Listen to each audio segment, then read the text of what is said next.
YouTube channel में आप सबों का एक बार फिर से बहुत बहुत स्वागत है। दोस्तों, आज के इस वीडियो में जानेंगे नाथ साहित्य की विशेषताएं के विषय में। तो चलिए दोस्तों, वीडियो को शुरू करते हैं और जानते हैं नाथ साहित्य। नाथ मत का दार्शनिक पक्ष शैव से और व्यवहारिक पक्ष हठ योग से संबंधित है। इन नाथों की रचनाओं में नैतिक आचरण, वैराग्य भाव, इंद्रिय निग्रह, प्राण साधना, मन साधना और गुरु महिमा का उपदेश मिलता है। दोस्तों, नाथ मत का दार्शनिक जो पक्ष है वह शैव मत से और व्यवहारिक पक्ष हठ योग से संबंधित है। इन नाथों की रचनाओं में नैतिक आचरण, वैराग्य भाव, इंद्रिय निग्रह, प्राण साधना, मन साधना और गुरु महिमा का उपदेश मिलते हैं। इन विषयों में नीति और साधना की व्यापकता है और उनके साथ ही जीवन की अनुभूतियों का साधना चित्र भी है। दोस्तों, इन विषयों में नीति और साधना की व्यापकता है और इनके साथ ही जीवन की अनुभूति और साधना का भी चित्रण है। इस दृष्टि से नाथ साहित्य का निम्नलिखित विशेषताएं कहा जा सकता है। तो इस प्रकार से इस दृष्टि से नाथ साहित्य की निम्नलिखित विशेषताएं है। पहला है चित्त शुद्धि और सदाचार में विश्वास। नाथों ने सिद्धों द्वारा धर्म और समाज में फैलाई हुई अहिंसा की विषवैली को काटकर चारित्रिक दृढ़ता और मानसिक पवित्रता पर भर दिया है। दोस्तों, नाथों ने सिद्धों के द्वारा धर्म और समाज में जो फैलाई अहिंसा की विषवैली को काट करके चारित्रिक दृढ़ता और मानसिक पवित्रता को भर दिए हैं। इन्होंने नैतिक आचरण और मन की शुद्धता पर अधिक बल दिया है। इन्होंने जो है नैतिक आचरण और मन की शुद्धता पर अधिक बल दिए हैं। अपने मतानुयासियों के सिलवान होने का उपदेश दिया है। मद्य, भांग, धतूरा आदि मादक वस्तुओं के सेवन का परित्याग योगियों के लिए अनिवार्य माना गया है। योग साधना में नारी का आकर्षण सबसे बड़ी बाधा होती है, इसलिए नारी से दूर रहने का उपदेश दिया है। दोस्तों, इसमें मतानुयासियों के सिलवान होने का उपदेश दिए हैं और मद्य, भांग, धतूरा आदि मादक वस्तुओं के सेवन का अनिवार्य रूप से परित्याग किया गया है। योग साधना में नारी का आकर्षण सबसे बड़ी बाधा होती है, इसलिए नारी को दूर रखा गया है। नारी को दूर रखने का उपदेश दिया गया है। दूसरा है परंपरागत रूढ़ियों एवं बाह्य आडंबरों का विरोध। नाथों ने धर्म प्रणीत बाह्य आडंबर और रूढ़ियों का खोलकर विरोध किया है। उनके अनुसार पिंड में ब्रह्मांड है, इसलिए परमत्व को बाहर खोजना व्यर्थ है।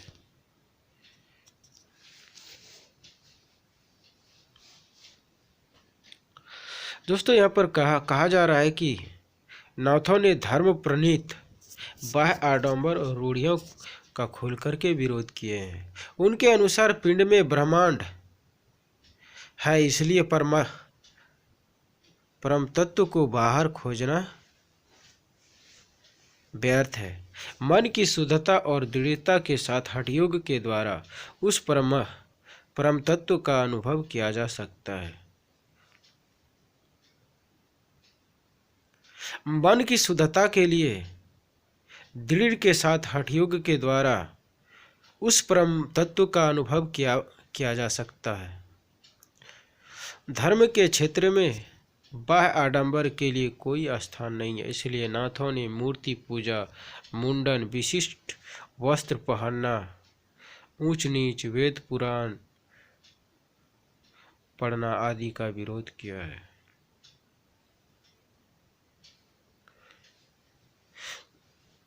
दोस्तों, यहाँ पर बोला जा रहा है कि धर्म के क्षेत्र में बाह्य आडंबर के लिए कोई भी स्थान नहीं है, इसलिए नाथों ने मूर्ति पूजा, मुंडन, विशिष्ट वस्त्र पहनना, ऊंच नीच, वेद पुराण पढ़ना, इन सभी का विरोध किए हैं।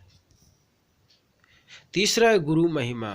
नाथ संप्रदाय में गुरु का स्थान सर्वोपरि माना गया है, इसलिए गुरु शिष्य परंपरा को नाथ संप्रदाय में अत्यधिक महत्व दिया जाता है। उनकी मान्यता है कि वैराग्य भाव का दृढ़ीकरण और त्रिविध साधना गुरु ज्ञान से ही संभव हो पाती है। दोस्तों, इसमें नाथ संप्रदाय में गुरु का स्थान सर्वोपरि है, इसलिए गुरु शिष्य परंपरा को नाथ संप्रदाय में अधिक महत्व दिया जाता है। उनकी मान्यता है कि इनमें वैराग्य भाव का दृढ़ीकरण और त्रिविध साधना गुरु ज्ञान से ही संभव हो पाते हैं। गोरखनाथ ने कहा है कि गुरु ही आत्मा ब्रह्म से अवगत कराते हैं। गुरु से प्राप्त ज्ञान के प्रकाश में तीनों लोक का रहस्य प्रकट हो सकता है।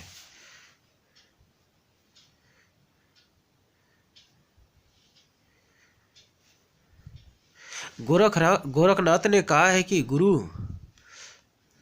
ही आत्म ब्रह्म से अवगत कराते हैं। गुरु से प्राप्त ज्ञान के प्रकाश में तीनों लोक का रहस्य प्रकट हो सकते हैं। चौथा है उलटवासियां। नाथों की साधना का क्रम इंद्रिय निग्रह के बाद प्राण साधना तथा उसके पश्चात मनः साधना है। मनः साधना में तात्पर्य है मन को संसार से खींचकर अंतःकरण की ओर उन्मुख कर देना। दोस्तों, इनमें नाथों की साधना का क्रम इंद्रिय निग्रह के बाद प्राण साधना तथा उनके पश्चात जो है मनः साधना है। मनः साधना से तात्पर्य यह है कि मन को संसार से खींच करके अंतःकरण की ओर उन्मुख कर देना है। मन की स्वाभाविक गति है बाहरी जगत की ओर रहना, उसे पलटकर अंतर जगत की ओर करने वाली इस प्रक्रिया को उलटवासी कहते हैं। मन की स्वाभाविक गति है बाहरी जगत की ओर रहना, उसे पलट करके अंतर जगत की ओर करने वाली इस प्रक्रिया को ही उलटवासी कहते हैं। नाथों ने उलटवासियों का प्रयोग अपनी साधना की अभिव्यक्ति के लिए किया है। उलटवासियों कहीं कहीं क्लिष्ट जरूर है, लेकिन अद्भुत रस से ओतप्रोत है। नाथों की जो उलटवासियां हैं वह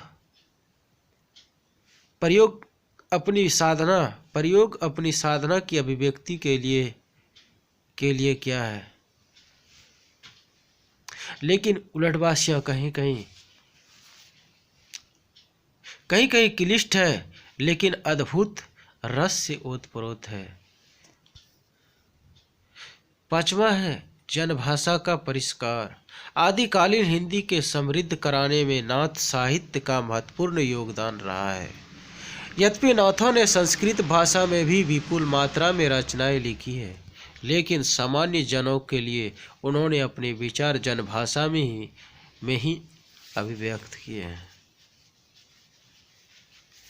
दोस्तों, इसमें आदिकालीन हिंदी को समृद्ध कराने के लिए नाथ साहित्य का महत्वपूर्ण योगदान रहा है। इनमें नाथों ने संस्कृत भाषा में विपुल मात्रा की रचनाएं लिखी है, लेकिन सामान्य जनों के लिए उन्होंने अपने विचार जनभाषा में ही अभिव्यक्त किए हैं। जिस प्रकार उनके विचार परंपरागत रूढ़ि विचारों से अलग है, उसी तरह उनकी भाषा भी जिस प्रकार से उनके विचार परंपरा और रूढ़ि अलग है, उसी प्रकार से उनकी भाषा भी अलग है। आचार्य शुक्ल जी इनकी भाषा को खड़ी बोली के लिए राजस्थानी माना है। आचार्य शुक्ल जी ने इनकी भाषा को खड़ी बोली के लिए राजस्थानी माना है। कुल मिलाकर हम कह सकते हैं कि नाथ साहित्य में स्वच्छंद भाव और विचारों की प्रामाणिक अभिव्यक्ति हुई है। नाथ साहित्य की देन को स्पष्ट करते हुए डॉक्टर राम कुमार वर्मा लिखते हैं, गोरखनाथ ने नाथ संप्रदाय को जिस आंदोलन का रूप दिया वह भारतीय मनोवृत्ति के सर्वथा अनुकूल सिद्ध हुआ है।